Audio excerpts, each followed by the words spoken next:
मेरठ एक ऐतिहासिक शहर एक खौफनाक जुर्म का गवाह बना। इस कहानी के केंद्र में थे मुस्कान और साहिल, जिनकी प्रेम कहानी धोखे और कत्ल के खूनी खेल में बदल गई। मैं एक बेरुखी भरी शादी में फंसी हुई थी और साहिल वो मेरा सहारा था।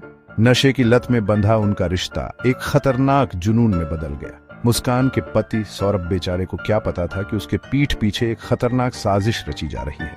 मैं अभी लंदन से लौटा था, अपनी पत्नी के प्यार के लिए तरस रहा था। मुझे इस जहरीली साजिश का जरा भी अंदाजा नहीं था।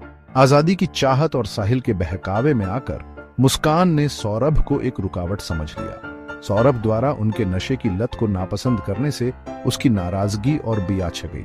जिसे वो कभी प्यार करती थी वही उसकी साजिश का शिकार बन गया।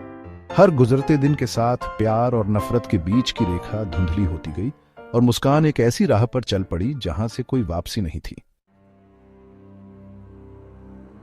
नवंबर 2024 में ही कत्ल के बीज बो दिए गए थे। मायूसी और नाजायज ख्वाहिशों से भरे मुस्कान के दिमाग ने एक बारीक योजना बनानी शुरू कर दी। उसकी हर हरकत, हर मुस्कुराहट एक सोची समझी चाल बन गई। चिकन काटने के लिए मैंने कहा। जब मैंने वो चाकू खरीदे, मेरी आवाज शहद सी मीठी, उस खौफनाक मकसद को छुपाते हुए जिसके लिए इन चाकुओं का इस्तेमाल होना था। उसका धोखा बेमिसाल था। चिंता का नाटक करके उसने जबरदस्त नींद की गोलियां हासिल कर ली, जो बाद में सौरभ को हमेशा के लिए चुप कराने के काम आने वाली थी।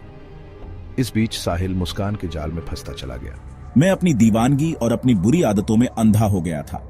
मैं उसके खतरनाक खेल का मोहरा बन गया। उसे और फंसाने के लिए मुस्कान ने एक नई चाल चली। साहिल की कमजोरी का फायदा उठाते हुए उसने एक नकली स्नैपचैट अकाउंट बनाया, जिसमें उसने खुद को साहिल की मरी हुई मां बताया।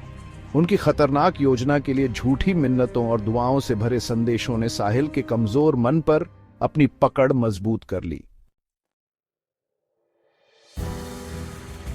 25 फरवरी को सौरभ को नशा देने की पहली कोशिश नाकाम रही, जिससे मुस्कान के इरादों में थोड़ी सी झिझक पैदा हुई, लेकिन लगता था कि किस्मत को कुछ और ही मंजूर था। 4 मार्च 2025 को एक दर्दनाक हादसा हुआ। उन्होंने सौरभ को नशे की दवा दे दी और जैसे ही जबरदस्त दवा उसकी रगों में फैली, उसकी आंखों से धीरे धीरे जान निकलती गई। फिर जो हुआ वो बेहद खौफनाक था। हमने उसे चाकू मार दिया, बार बार। इस वारदात की बेरहमी बर्बरता ने पूरे शहर को हिलाकर रख दिया। आजादी की उनकी प्यास ने उन्हें दरिंदों में बदल दिया था। उनकी प्रेम कहानी अब इंसानी क्रूरता की एक खूनी दास्तान बन गई थी। अपने घिनौने जुर्म को छुपाने के लिए उन्होंने सौरभ के शरीर के टुकड़े कर दिए। 15 टुकड़े, हर एक उनके पाप की एक भयानक याद दिलाता था। उनके भयानक कृत्य के अवशेषों को एक ड्रम में भर दिया गया, सीमेंट से सील कर दिया गया। उनके शिकार के लिए एक खौफनाक कब्र। उनका भागना तेज और सोचा समझा था। मैंने अपनी बेटी को उसकी दादी के घर भेज दिया, उसे उन भयावहताओं से बचाया जो हुई थी। सौरभ के फोन से उसने झूठ का जाल बुना, उसके परिवार को संदेश भेजे, सब कुछ सामान्य होने का दिखावा किया। होली की योजनाएं बनाई गईं, जीवन और प्रेम का जश्न मनाने वाले त्योहार का एक क्रूर मजाक। उनकी आजादी ज्यादा दिन नहीं टिकी।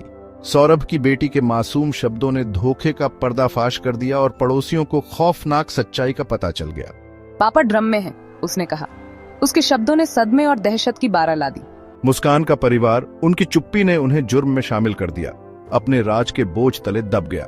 मुस्कान की मां अपराध बोध और डर से घिरी, आखिरकार टूट गई और पुलिस को हिमाचल प्रदेश में उस जोड़े के ठिकाने तक ले गई। 17 मार्च 2025 को कानून के लंबे हाथ ने मुस्कान और साहिल को पकड़ लिया। उनकी गिरफ्तारी ने देश भर में सदमे की लहर दौड़ा दी। उनके जुर्म की क्रूरता सुर्खियों में छा गई।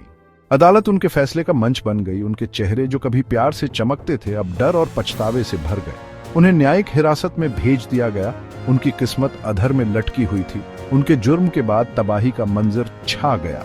मेरे पिता ने शर्म और गुस्से से भरी आवाज में हमारी फांसी की मांग की। सौरभ की मां, उसका दिल टूट गया। अपने बेटे के अकल्पनीय नुकसान से जूझ रही थी। उनके जुर्म ने, जो जुनून और धोखे से भरा था, परिवारों को तोड़ दिया, दर्द और गम की विरासत छोड़ दी। जैसे ही मेरठ शहर ने एक मासूम जान के खोने का शोक मनाया, एक सवाल हवा में तैरता रहा। क्या प्यार सचमुच इतने अंधेरे और निराशा का कारण बन सकता है?